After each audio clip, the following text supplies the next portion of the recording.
Halo para wibu, selamat datang di anime Hugo Keiji Balance Unlimited.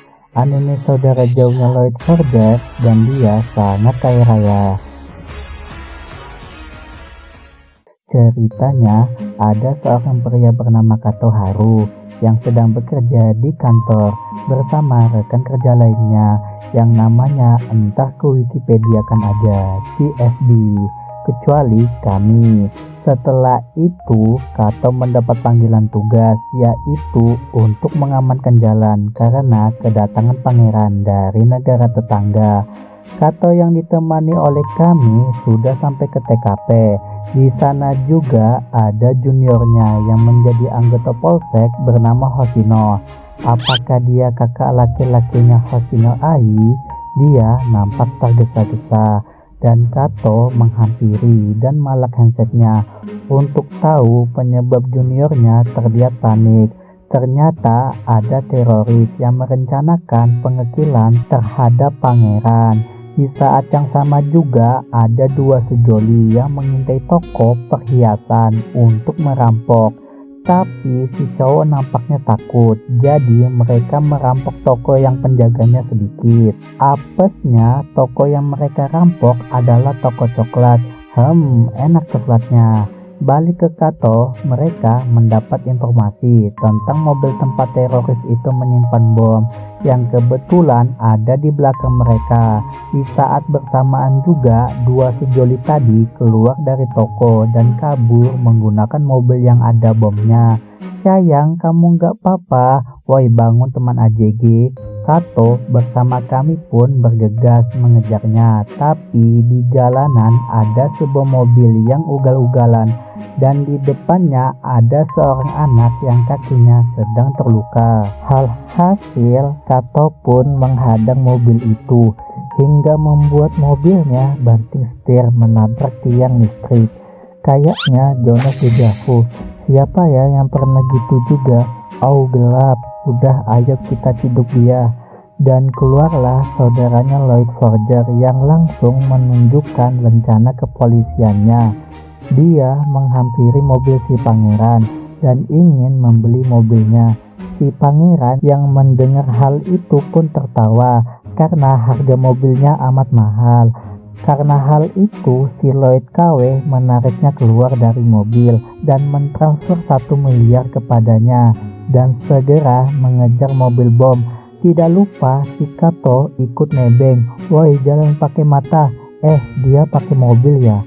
Dengan bantuan AI-nya yang bernama Hughes, dia menghack lampu lalu lintas untuk menggiring dua sejoli ke jembatan. Ketika mereka melintasi jembatan, mereka merasa terangkat yang membuat mereka harus putar balik. Tapi di belakang ada Lloyd KW yang menghadang mereka. Bejir, dikarenakan bom itu mau meledak, Lloyd KW mendorong mobil itu beserta dua sejoli untuk jatuh ke sungai. Si cowok penakut pun segera melompat meninggalkan pacarnya. Pacar anjing gak guna. Kato si baik hati pun tidak tega dan masuk ke dalam mobil itu, mengambil alih kemudi dan menyelamatkan si cewek serta menjatuhkannya ke sungai. Untungnya si baik hati selamat karena berpegangan pada besi jembatan. Lloyd KW yang melihatnya tidak menolongnya. Dia tersenyum dan si baik hati jatuh. Sungguh cool. Besoknya si baik hati datang ke kantor. Sesaat kemudian datang juga si Lloyd KW yang ternyata dia anggota baru di tim ini. Oi Kato, kamu ospek dia ya? Mampus lunjir, apes dah. Woi, ngapain ke atap? Aku hanya melihat betapa indahnya pemandangan, banyak lonte-lonte. Jancok. Malamnya mereka melihat dua pelawak yang lawakannya gak lucu. Karena hal itu si Lloyd KW curiga mereka dibawa pengaruh narkoboy dan langsung menginterogasi mereka menggunakan alat-alat canggih. Lloyd KW bisa melacak kemana saja mereka pergi, bahkan dapat dengan mudah melacak lokasi pembeli narkoboy. Polri, kalian gak mau beli alat ini juga? Si pelawak ternyata gak cupu, Alhasil, Lloyd KW menawarkan untuk membeli informasinya. 100 juta cukup, ha? Di sebelah, si senior menginterogasi si gondrong dengan melakukan pendekatan dari hati ke hati hingga buat si gondrong mengaku kalau dia membeli obat itu dari salah satu model bernama Isiin Pulsa Mama. Maksudnya Sakti. Si baik hati dan Lloyd KW mulai mengintai si model. Mereka juga dibantu informan bernama Mita. Aku seorang penguntit handal. Jangan lupa kirim skandal Sarwenda kemarin ya. Setelah lama menunggu, akhirnya si model dengan teman CWK-nya muncul dan mereka terus memantau aktivitasnya selama seminggu untuk melacak bandar narkoboy. Diketahui setiap malam si model bertemu banyak cewek cantik dan malam ini salah satu cewek membuat si baik hati jatuh cinta. Ingat, harta, tahta, dan wanita dapat menghancurkanmu, Mas. Mereka terus mengikutinya sampai melihat si model akan bercocok tanam dan membuat si baik hati terkejut. Woi, udah motonya habisin memori aja. Lalu datang sebuah mobil yang ternyata adalah pembeli narkoboy. Setelah cukup lama memantau, si baik hati akhirnya tahu siapa bandarnya. Pulang mandi sana, aku mau pingsan nyiumnya. Setelah itu si baik hati langsung gercep pulang mau mandi. Baru juga sampai di parkiran, dia melihat gadis yang ditaksirnya kemarin dan mengikutinya. Tapi dia kehilangan jejak mobil si gebetan setelah memasuki taman. Kebetulan dia menemukan sebuah rumah mewah di tengah taman itu. Tiba-tiba sebuah mobil muncul. Ternyata dia Lloyd KW.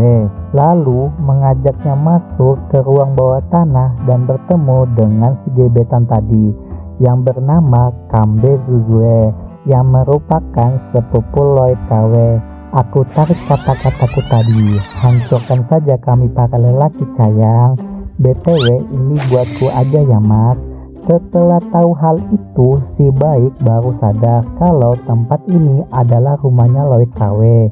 Dengan penyusupan Ayang Jonas, Lloyd KW sudah tahu lebih dulu tentang si bandar narkoboy serta informasi kalau dalam waktu dekat kelompok itu akan mengadakan pesta narkoboy. Si baik hati yang tak suka dengan karir licik si Lloyd KW dalam bekerja memutuskan untuk pergi. Jangan lupa mandi, baunya tadi kecium loh. Sorenya, si informan memberi informasi tentang lokasi pesta itu dan dia pun menyusup menjadi salah satu tamu. Saat berhasil masuk, si baik hati mengamati si bandar yang lagi asoy dan mengambil HP-nya. Tapi belum juga kabur. Woi, mana HP-ku tadi? Udah ketahuan duluan. Alhasil si baik hati langsung ditahan oleh penjaga. Tiba-tiba muncul anjing polisi. Gak salah kan? Kita ulangin, anjing polisi, dan membawa HP itu sampai ke atas gedung. Ternyata yang menyamar menjadi anjing polisi adalah si informan yang telah dibayar oleh Lloyd KW. Di saat bersamaan datang Ayang Jonas bersama Lloyd KW dengan membawa helikopter. Sayang, makin cinta deh. Berhenti ngahalunya Jonas. Lalu menembakkan roket yang berisi gas tidur yang membuat si bandar dan si model berhasil ditangkap. Setelah kejadian itu, si baik hati dipertemukan dengan nenek Lloyd KW bernama Kichiko. Si baik hati protes dengan cara kerja Lloyd KW yang menggunakan uang yang membuat Lloyd KW kena semprot neneknya dan membuat si baik hati senang. Di sana juga ada pelayan setia si nenek bernama Hattori dan dia diberitahu juga Hyus adalah AI. Sekarang si baik hati naik kereta. Di sebelahnya duduk seorang wibu yang sedang galau. Hei, kenapa galau wibu? silakan perginjing. Setelah turun dari kereta, si baik hati mengetahui kalau stasiun itu terjadi sesuatu. Alhasil dia pun langsung gercep ke TKP. Dia diberitahu ada perselisihan yang dilakukan oleh seorang wibu bau bawang. Dan benar saja ketika si baik hati memeriksa, si wibu bau bawang sedang menyandra emak-emak K-poker. Woi wibu, ngapain? Selesai. Dia halunya tak tertolong. Dikarenakan para sandra, si baik hati mundur untuk nelpon junior polseknya kemarin dan langsung datang bersama pasukannya. Dia cepatnya, ya udah sana biar aku beresin. Maaf aku menolak. Kau lupa kenapa di-kick dari polsek? Dan si baik hati pun pergi. Dulu si baik hati bekerja di Kapolsek Cipitung. Sampai suatu hari saat sedang menanganin kasus perampokan bank, si teller yang adalah istri dari si perampok menodongkan senjata untuk melindungi suaminya. Karena hal itu, si baik hati menembak dia. Cie, nembak istri orang, bukan gitu maksudnya Jonas, sorry. Dan hal itu membuat dia trauma dengan senjata api dan keluar dari Polsek Cipitung. Setelah mengenang masa lalunya, si Lloyd KW menghampirinya dan mengajaknya join ke kasus ini secara diam-diam. Dengan bantuan AI-nya, mereka membajak saluran informasi Kapolsek Cipitung untuk mengetahui detail kasus ini. Ternyata kasus ini disiarkan secara live. Anjir, ngapain kita capek-capek ngebajak kalau gitu? Si junior yang di TKP mencoba bernegosiasi dengan tujuan menggiring si wibu dalam jangkauan sniper. Si baik hati yang pernah bertemu dengan wibu ini ingin menyelamatkannya. Biarkan saja wibu ini koit-oi, sama wibu harus saling membantu. Mendengar hal itu, si Lloyd KW membantunya dan berhasil menyusup dengan bom asap. Dikarenakan si baik hati ikut tersiar dan dilihat oleh atasannya dulu, si atasan menyuruhnya untuk menembaknya. Tapi si baik hati ragu dan meminta AI Lloyd KW membajak semua pesan di HP si wibu. Setelah paham apa yang terjadi, dia masuk dan meminta wibu itu menghentikan tindakannya. Tujuan si wibu adalah mendapatkan uang dari video yang akan dia gunakan untuk pengobatan adiknya ke Ametrot. Di sisi lain, para emak-emak sudah mulai kesal karena udah kebelet menonton konser K-pop. Singkirkan dia, musnahkan dia. Dengan the power of emak-emak, si wibu pun mau dibantai.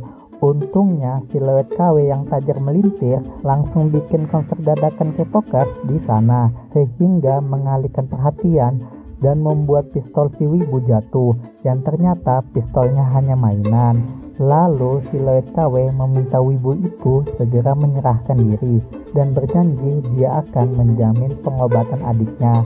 Akhirnya si wibu menyerah juga dan kejadian ini berakhir dengan bahagia. Iya bahagia soalnya emak-emak bisa nonton konser K-pop secara gratis. Keesokan harinya semua detektif di kantor mendapat tugas untuk melakukan pengamanan pada seorang presiden dari negara Poliandor dalam rangka proyek pembangunan bendungan di negaranya. Mereka juga akan ditemani oleh kepolisian Cipitung dalam misi ini.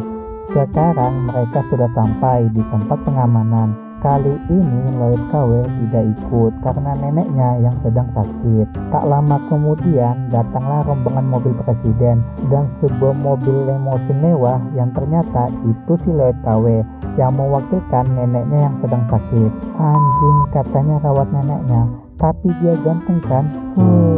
Tujuan presiden memanggil Lloyd KW untuk meminta bantuannya menyediakan persenjataan agar mereka bisa membangun bendungan dengan aman. Dikarenakan banyak yang menentang pembangunan bendungan ini disebabkan lokasinya yang merupakan cagar budaya. Di sisi lain, si baik hati dan kawan-kawan mendapat jatah makan siang yang mewah karena kebanyakan mereka ingin membaginya pada seorang kakek petugas kebersihan. Tak lama kemudian datang si junior yang bilang jatah makan siang itu adalah miliknya dan ditelepon diiyakan oleh atasannya mereka. Karena hal itu mereka pun terpaksa mengembalikan makanan itu dan makan siang dengan mie gelas. Balik ke Lloyd KW saat sedang membahas perjanjian, tiba-tiba datang seorang pengawal memberitahu adanya serangan teroris. Dengan cepat mereka langsung dievakuasi di ruangan lapis baja.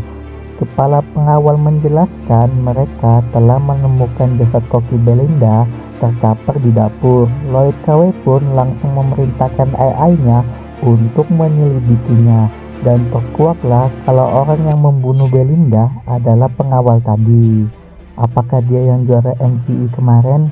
Kerja bagus, hehe. Di sana juga mereka mengetahui si teroris meletakkan sesuatu di lemari yang ternyata adalah sebuah bom gas beracun. Hasil mereka pun terjebak di sana karena pintunya bisa dibuka dengan kunci khusus dari luar. Ditambah tidak bisa menghubungi dunia luar karena jaringan Tri emang ampas parah. Apa kamu pakai Tri? Udah mahal, sinyal jelek tahu. Lalu si baik hati dan Junior yang sudah mengetahui pembunuhan Belinda, si Junior langsung melakukan pengamanan. Sedangkan tim si baik hati diperintahkan untuk berpatroli, dan tanpa sengaja mereka bertemu pengawal teroris yang kabur. Mereka pun bergegas mengejarnya hingga akhirnya pengawal itu pun terpojok. Aku tidak terima juara MCI Pindo, makanya aku melakukan semua ini. Dikarenakan hal itu, dia pun memilih membuang kunci khusus itu dan melompat untuk ke isekai. Balik ke Lloyd KW, karena dia belum mau masuk isekai dulu, dia membasahi gasnya dengan tujuan menahan penyebaran gas beracun. Tapi hal itu percuma karena muncul si baik hati yang membuka pintu lalu bergegas menyelamatkan mereka. Kenapa si baik hati bisa membuka pintu itu? Dikarenakan kakek petugas kebersihan sudah modifikasi kunci itu untuk dipakai ngebacol. Kakek, ajarin aku juga dong. Entar kita langsung praktek saja, hehe. Setelah kejadian itu, si senior mulai menyelidiki bom racun serta alat penghalau sinyal yang merupakan buatan dari perusahaan MVT yang punya hubungan erat dengan perusahaan Lloyd KW. Lalu dia meminta si baik hati menemaninya dalam penyelidikan kali ini. Oke, asal jangan pinjam 100 lagi. Oke, aku pinjam 200.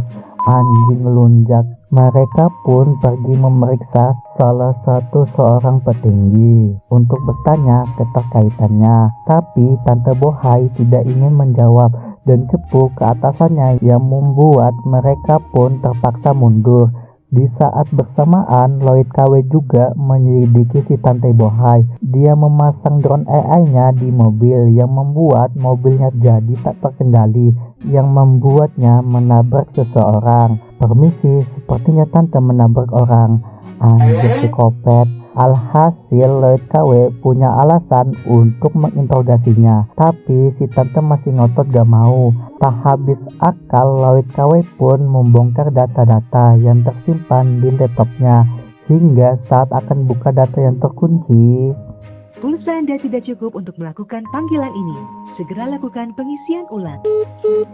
Bisa gitu, Jir. Ternyata si AI tidak memberikannya akses ke data itu dan membuat Lloyd KW semakin penasaran dengan apa yang terjadi. Karena Lloyd KW gagal menginterogasi si Tante, si senior membawanya ke ruang tunggu dan membuat si Tante mengira dirinya udah dibebaskan. Tetapi hal itu hanyalah trik si senior agar bisa bicara berdua dengannya dan memaksa si Tante Bohai membeberkan semuanya dengan mengancam memasukkan anaknya ke penjara. Sontak si Tante memberitahu apa yang dia tahu. Si baik yang menjunjung tinggi keadilan tak setuju dengan cara kotor yang dilakukan oleh si senior. Dia adu argumen dengan seniornya dan memutuskan membebaskan si Tante Bohai. Tan, habis ini kita ke hotel yuk. Tunggu, ada yang aneh. Keluar. Dan mobil itu meledak serta menewaskan orang di dalamnya. Tidak, Tante Bohai. Belum juga lihat mereka main di hotel. Dan setelah itu kita diperlihatkan masa lalu si senior dan rekannya bernama Takai yang sekarang menjadi kepala kepolisian Cipitung. Saat itu mereka mendapatkan panggilan untuk menyelidiki kasus pembunuhan dari seorang wanita bernama Kambe Sayuri yang merupakan ibu dari Lloyd KW. Pembunuhan itu tampak dibuat seperti perampokan, tapi di mata si senior yang memiliki jaminan tinggi sebagai detektif, dia merasa ada yang janggal dan mulai menyelidiki orang terdekat korban, yakni suaminya yang bernama Kambe Shigimaru. Mereka pun pergi ke rumah keluarga Kambe dan bertemu dengan si nenek. Karena dia adalah seorang ibu, dia berusaha melindungi anaknya. "Hei tua bangka, punya mulut kan? Jawab yang benar," bacot anak muda. Karena si nenek rese, si senior pun diam-diam menyelinap, kemudian mencuri album foto keluarga Kambe. Tanpa sengaja saat sedang melihat-lihat foto, dia menemukan sebuah kunci loker di belakang sebuah foto dan langsung memberitahu rekannya. Keesokan harinya, saat mereka ingin menyelidiki kunci loker itu, tiba-tiba kuncinya sudah menghilang. Di waktu bersamaan juga, dia mendapat telepon kalau pihak polisi telah menemukan jasad si ayah Lloyd KW yang tewas bundir beserta surat wasiatnya. Karena hal itu membuat kasus dan flashback ini langsung close the door. Di saat bersamaan, si baik hati yang diberitahu masa lalu si senior oleh atasannya dihampiri oleh seniornya dan memberitahu si baik hati kematian si tante ada hubungannya dengan kasusnya dulu yang belum terpecahkan. Mereka pun pergi ke rumah Lloyd KW untuk bertanya langsung padanya dengan cara yang barbar dan disambut dengan ramah, serta Lloyd KW juga memberitahu kalau dia menjadi detektif untuk menyelidiki kasus kematian ibunya dan kebenaran dari keluarganya. Di sisi lain, si kepala polsek hendak pulang dari kantor. Saat memasuki mobil, tiba-tiba muncul gas yang menidurkannya. Ketika membuka mata, dia kembali ke masa lalu saat masih bertugas bersama si senior. Di saat bersamaan juga muncul si tante memintanya untuk mengakui semua perbuatannya. Ternyata semua itu adalah simulasi yang dilakukan oleh Lloyd KW untuk menginterogasinya. Sekarang mereka sudah tahu kalau si kepala Kapolsek ada hubungannya dengan kasus kematian ibunya Lloyd KW serta si tante kemarin. Gak di Wakanda, di anime semua polisi sama aja ya. Karena hal itu si polisi biadab ditahan di ruang bawah tanah untuk penyelidikan lebih lanjut, dan yang lain akan mencari informasi tentang ayahnya Lloyd KW. Saat istri Jonas mendapatkan informasi si ayah, tiba-tiba Hius menghapus semua datanya. Lucunya istri Jonas kebingungan. Di sisi lain, si baik hati yang menyelidiki secara manual berhasil mendapatkan informasi melalui sebuah foto keluarga di laboratorium. Dan Lloyd KW memberitahu dulu saat dia kecil orang tuanya cekcok karena sebuah penelitian bernama adolinium. Karena hal itu, si baik hati dan Lloyd KW langsung ke lab itu dengan menyusup diam-diam. Kenapa kita gak masuk dari depan saja? Biar ada tantangannya. Anjir, geblek kan ketahuan. Galaknya sayangku. Setelah mengalihkan perhatian, Lloyd KW menyusup dengan tenang. Tapi saat sudah berhasil, istri Jonas memberitahu ada penyusup di tempat interogasi si polisi biadab. Penyusup itu mampu menonaktifkan semua keamanan dengan mengatasnamakan Shigimaru Kambe. Si Lloyd KW menyuruh istri Jonas untuk mengatasinya dan melanjutkan penyusupan. Saat istri Jonas menahan penyusup itu, dia nampak terkejut dan dia pun dikalahkan. Kini penyusup itu pun bertemu dengan orang yang dia incar. "Sebelum aku mati, biarkan aku sholat tobat dulu. Lu ateis jing?" "Oh lupa, maklum udah tua." Balik ke Lloyd KW, saat dia memeriksa laptop, dia terkejut setelah melihat rekaman CCTV di lab dulu. Dia melihat ayahnya yang ternyata masih hidup. Di tempat si senior dan polisi biadab, mereka kini udah almarhum karena disolokil oleh penyusup, dan istri Jonas juga terluka. Si baik hati yang mengetahui hal itu memarahi si Lloyd KW karena tidak menyelamatkan mereka. Besoknya si baik hati bersama rekan-rekannya sedang berduka atas kepergian si senior. Lalu atasannya pun memberitahu bahwa si senior meninggalkan petunjuk sebelum kematiannya, yaitu berupa dadu yang biasa dimainkannya, yang ternyata dadu itu adalah alat penyadap suara. Sungguh dia adalah pahlawan sejak punten memang. Tiba-tiba muncul si senior bersama pasukannya dan langsung menahan si baik hati untuk dijadikan saksi atas kematian si senior dan polisi biadab. Dan rekan lainnya diawasi oleh kota Kapolsek.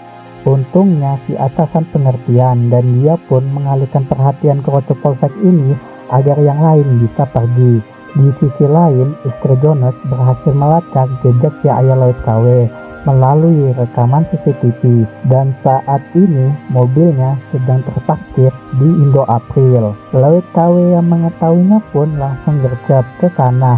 Ternyata mobil itu adalah jebakan untuk melumpuhkan Lloyd KW dengan gas tidur, tapi Lloyd KW sudah mengantisipasinya. Dilihat dari rekaman CCTV, nampak ayah Lloyd tidak sendirian. Dia bersama seorang pria bernama Frank Lansky yang merupakan bodyguard terkenal. Bodyguard kok terkenal?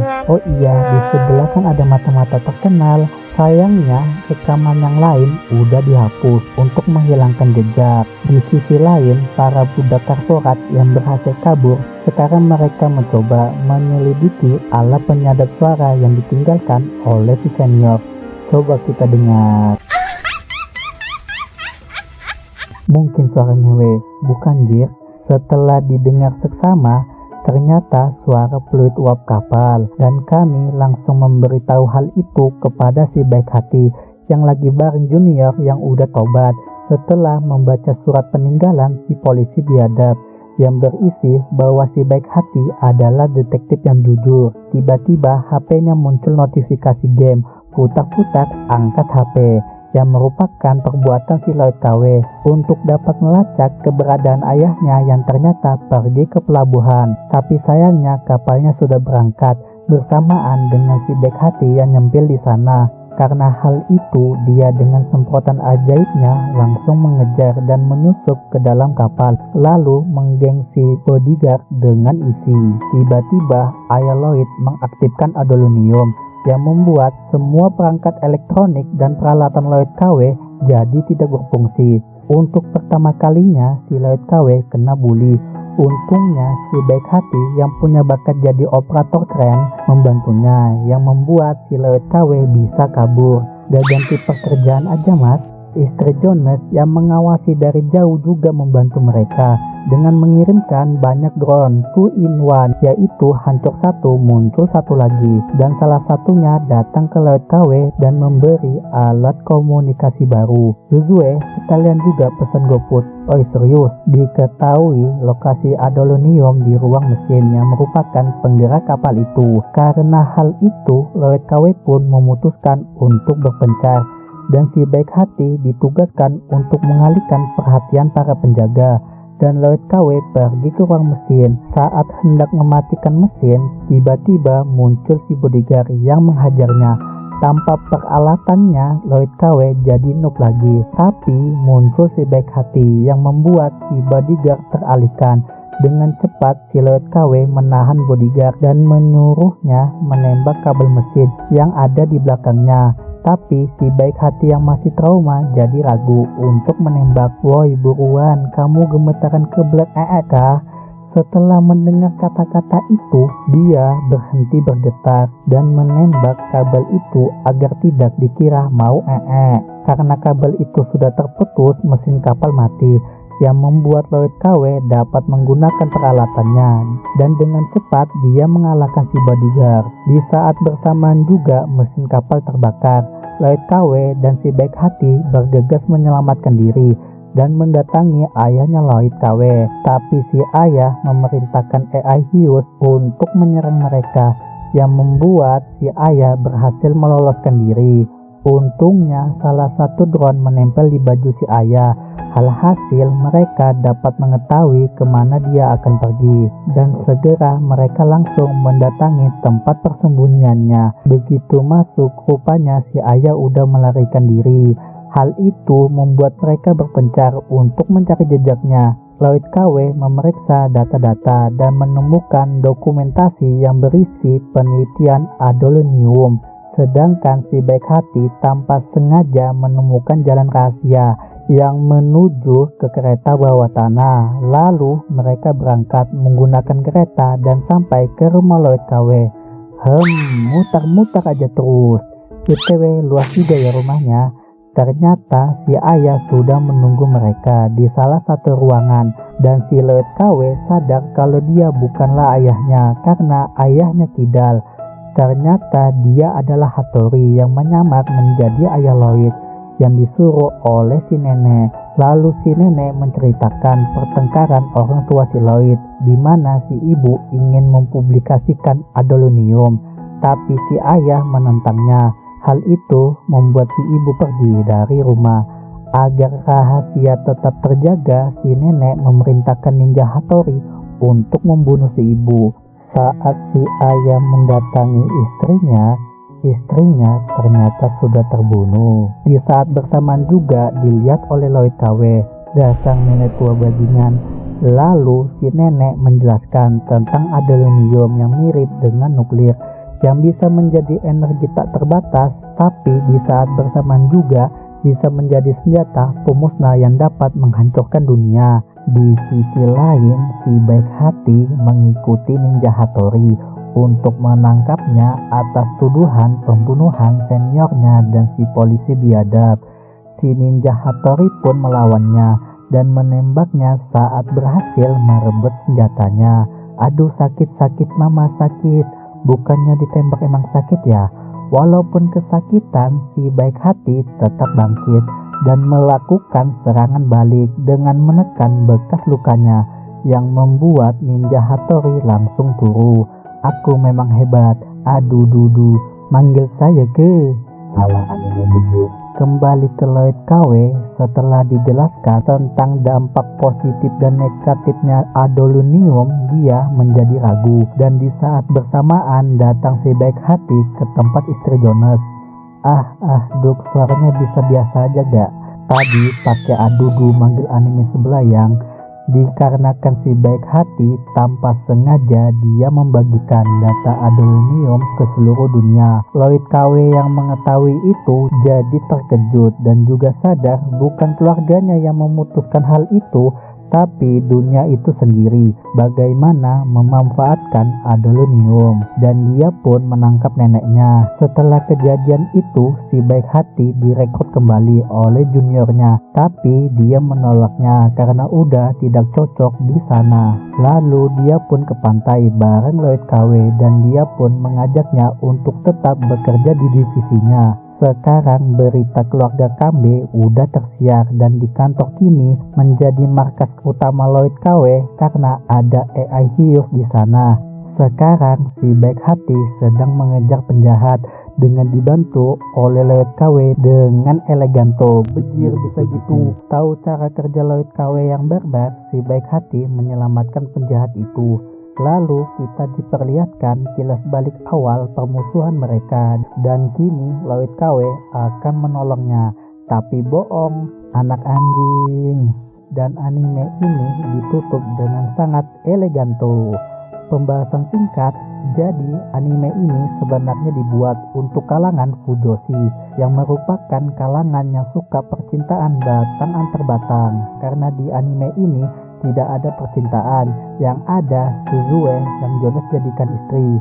Hal itu diperkuat dengan ending musik animenya yang menampilkan kesemokan pantat dua si joli ini. Sangat semokan.